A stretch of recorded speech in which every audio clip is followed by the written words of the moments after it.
Thanks to Genesis for sponsoring this video.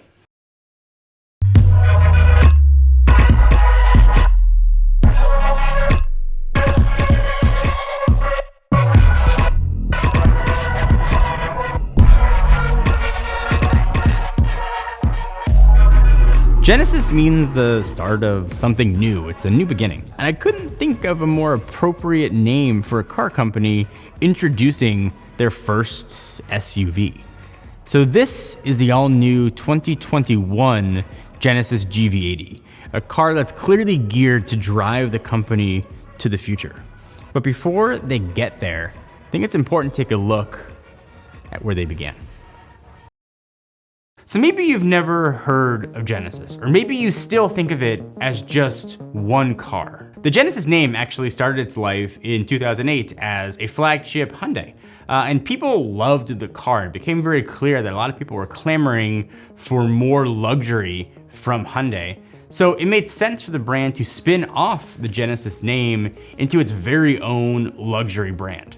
So in 2015, the Genesis brand was born. So Genesis has been fleshing out their brand and made sense. They began with sedans. So as of now, there are 3 sedans of varying sizes, and they start with the smallest, the G70, then it goes up a little bigger, the G80, and then the biggest one, the G90.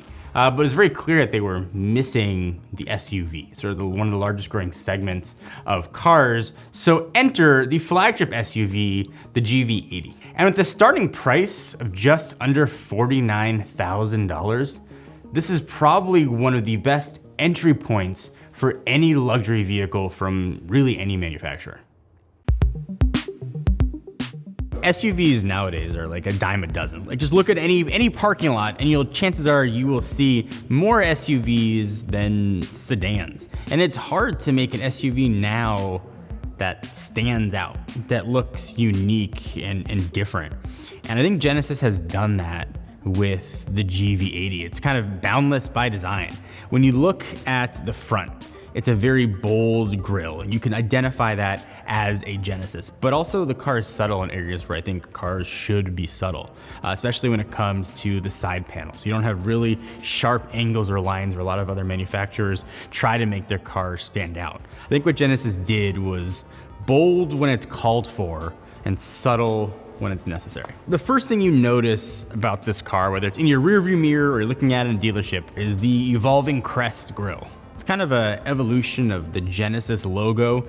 It's big and it's bold, and usually I'm not the biggest fan of gigantic grills, but I think Genesis did a really nice job with this one in the design language. I think it actually adds to the boldness of the car without making it like a look at me style statement. So the pattern in the grille, it's called G Matrix, and it's a design language that Genesis is using. And if you look in certain parts of the car, you'll see that pattern kind of start to appear. Aside from the evolving crest grille, kind of the other identifying feature of this car are the quad lamps in the front and in the back. If you see this car at night, it's going to be a very identifiably Genesis, either from the front or the back. And so looking at this car, it's a big car. Like there's weight to it. You probably don't expect an SUV of this size to drive all that well, because that's kind of the way it's always been with bigger SUVs. Not so with the GV80. The version we have has like the chart-topping 3.5 liter twin turbo V6. An SUV has no reason driving this well and handling this well. This car was clearly designed with like performance in mind. I mean, in the front, you've got 15-inch rotors. Those are things that were, for supercars not that long ago.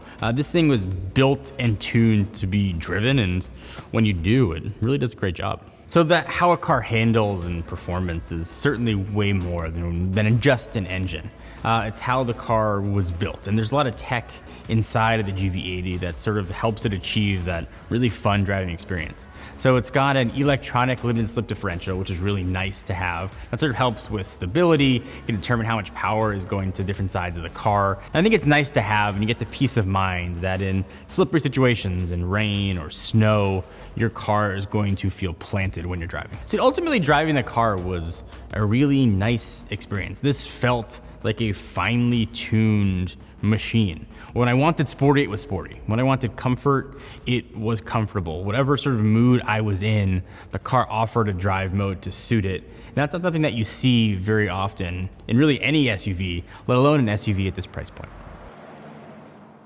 So the outside of the car and the driving is one thing, but the inside of it, where you are sitting and how most people experience their cars, it's a totally different thing. So I'm not even gonna editorialize at all. Like, just look at the inside of the GV80.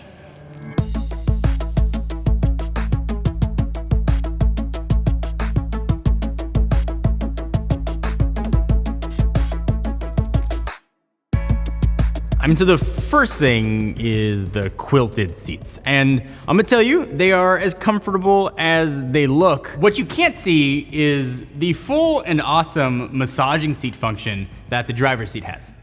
There's full support for your thighs that can come out. These are amongst the most comfortable seats I've ever sat in before they started rubbing my back.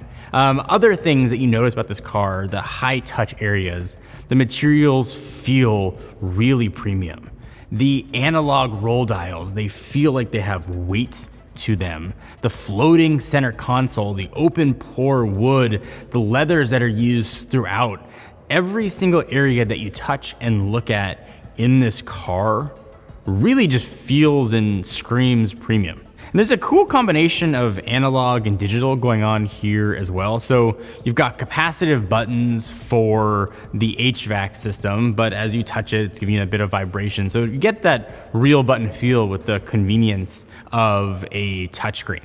And the technology sort of also goes through as you're driving. You probably heard of active noise canceling. Most people think about it as headphones. You know, you don't hear people screaming when you're on an airplane. So that technology is like actually in the car as well with road active noise cancellation. It's kind of doing the reverse sound waves of the noise that's coming in to give you a cabin that is really quiet. They're little subtle features, and usually you see a few of them in different cars, but very rarely do you see all of them in one car, which again makes this a really fun and enjoyable car to not just drive, but like to actually just be in. A car at this price point that looks the way it does, there are certain like barriers to entry, things you would expect the car to have. So first, at least for me, is 360 cameras.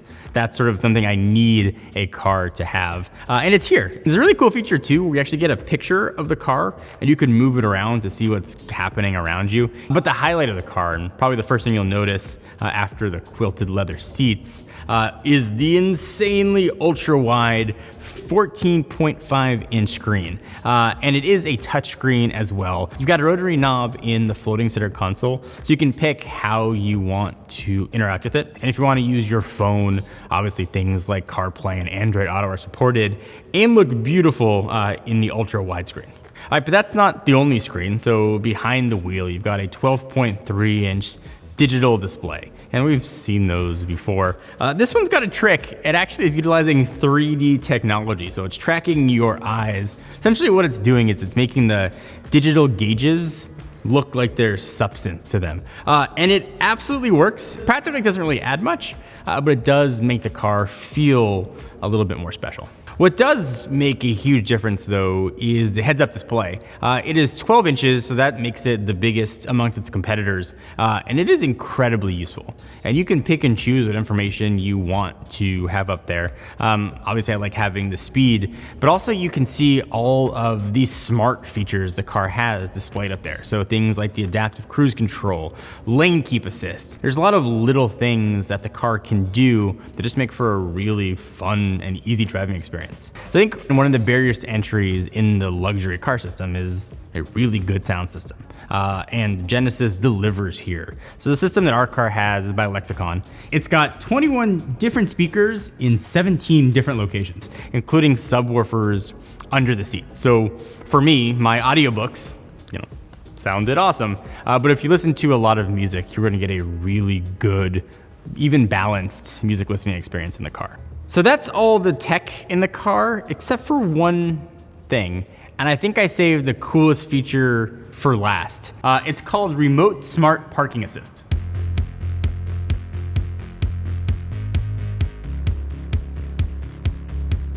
Essentially, what it lets you do is control your car with you not being in it from your key fob.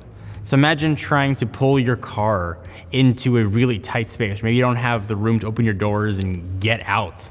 You could use this to pull the car right in. Or maybe the opposite. You want to get the car out. You can do it in reverse as well. And obviously, if it detects things, it's not going to hit it. When you take your finger off the button, it stops immediately. It's a really welcome feature and one that's been surprisingly useful to have. So that's the GV80, and starting at $49,000, it comes in way lower than the competition, while really bringing a lot of premium luxury features as standard that are options from the competitors. And that's kind of the mantra of what you're getting with Genesis. You're getting no compromise luxury and really good performance.